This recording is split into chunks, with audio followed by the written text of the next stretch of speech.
Di satu titik di bumi, ada tempat di mana oksigen nyaris tak ada. Suhu bisa membunuh dalam hitungan menit dan langit terasa begitu dekat. Tapi di sanalah manusia justru berlomba untuk berdiri. Namanya Gunung Everest. Ketika seseorang berdiri di puncak Gunung Everest, ia bukan hanya berada di tempat tertinggi di muka bumi, tapi ia juga sedang berdiri di antara kehidupan dan kematian. Gunung ini telah menjadi lambang perjuangan manusia melawan batas dirinya sendiri. Tapi sebelum semua itu, mari kita mundur ke belakang ke masa ketika nama Everest bahkan belum dikenal dunia. Gunung Everest memiliki ketinggian 8.848 meter di atas permukaan laut, menjadikannya titik tertinggi di planet ini. Tapi ia bukan hanya soal angka, ia adalah simbol supremasi, ego, dan pencapaian. Di Tibet, ia dikenal sebagai Chomolungma, yang berarti Dewi Ibu Alam Semesta. Sementara di Nepal, masyarakat memanggilnya Sagarmatha, yang berarti dahi langit. Nama Everest sendiri diberikan oleh kolonial Inggris pada abad ke-19 sebagai penghormatan kepada Sir George Everest, seorang ahli geodesi dari Inggris. Gunung Everest bukan terbentuk dalam semalam. Ia adalah hasil tabrakan dua lempeng raksasa, yaitu lempeng India dan lempeng Eurasia, yang terjadi sekitar 50 juta tahun yang lalu. Benturan ini melahirkan pegunungan Himalaya, dan hingga hari ini proses itu masih berlangsung. Everest masih bertambah hingga sekitar 4 mm setiap tahun, yang mana artinya puncak dunia itu terus tumbuh, perlahan tapi pasti. Berada di ketinggian 8.800 meter lebih, Everest menembus zona atmosfer yang dikenal sebagai dead zone, di mana oksigen hanya tersedia sepertiga dari kadar normal dan suhu bisa turun hingga minus 60 derajat Celcius. Tak ada makhluk yang bisa bertahan lama di sana, tapi manusia terus mencoba untuk menaklukkannya.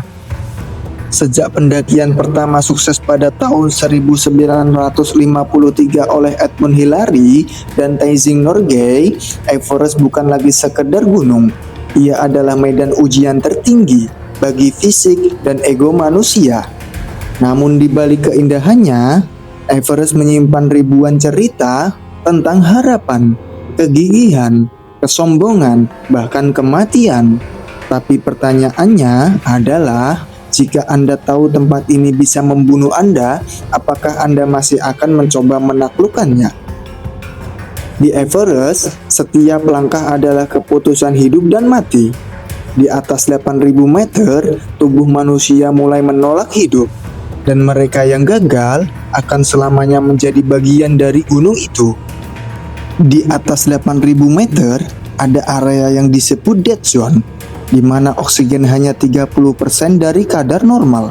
Suhu bisa mencapai minus 60 derajat Celcius, dan badai bisa datang tanpa peringatan. Dalam kondisi ini, tubuh manusia mulai memakan dirinya sendiri demi bertahan hidup. Di mana organ perlahan berhenti, otak kehilangan kesadaran, dan satu kesalahan kecil bisa jadi yang terakhir. Di jalur timur laut Everest, ada satu pemandangan yang tidak biasa. Seorang pria dalam posisi meringkuk mengenakan sepatu hijau neon. Ia dikenal sebagai Green Boots, dan selama lebih dari 20 tahun, jasadnya menjadi penanda jalan menuju puncak. Diyakini ini adalah Sewang Palchor, seorang pendaki asal India yang tewas dalam badai tahun 1996.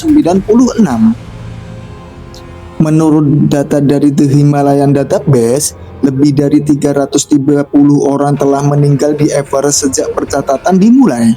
Sebagian besar jasad mereka masih tertinggal di gunung. Kenapa? Karena penurunan mayat di dead zone bukan hanya sulit, tapi nyaris mustahil. Butuh 8 hingga 10 Sherpa, biaya hingga $70.000, dan risiko kehilangan nyawa tambahan. maka banyak yang memilih membiarkannya di sana. Tahun 1924, George Mallory dan Andrew Irvine mencoba mendaki Everest, tapi mereka tak pernah kembali. Jasad Mallory ditemukan 75 tahun kemudian pada tahun 1999 di ketinggian 8.200 meter, lengkap dengan pakaian, tali, dan kertas catatan. Tapi kamera yang ia bawa telah hilang. Hingga kini, dunia masih bertanya, apakah Mallory sebenarnya sudah mencapai puncak sebelum Hillary? Pada tahun 2006, seorang pendaki muda asal Inggris, David Sharp, tergeletak sekarat di gua es tak jauh dari Greenwich. Lebih dari 40 pendaki melewatinya, namun tak ada yang menyelamatkan. Beberapa mengaku tak sadar, dan yang lain memilih fokus ke puncak. Tragedi ini memicu perdebatan moral besar. Sampai sejauh mana manusia rela membiarkan sesamanya mati demi ambisi pribadi. Gunung Everest tak pernah membunuh siapapun, tapi manusia seringkali membunuh dirinya sendiri karena kesombongan, kelalaian, dan obsesi menaklukkan langit. Dulu, Everest adalah altar spiritual bagi masyarakat Himalaya. Kini, ia berubah menjadi antrean panjang selfie di atap dunia. Ribuan dolar dibayar untuk satu foto di langit. Tapi di balik itu, ada krisis yang tak terlihat.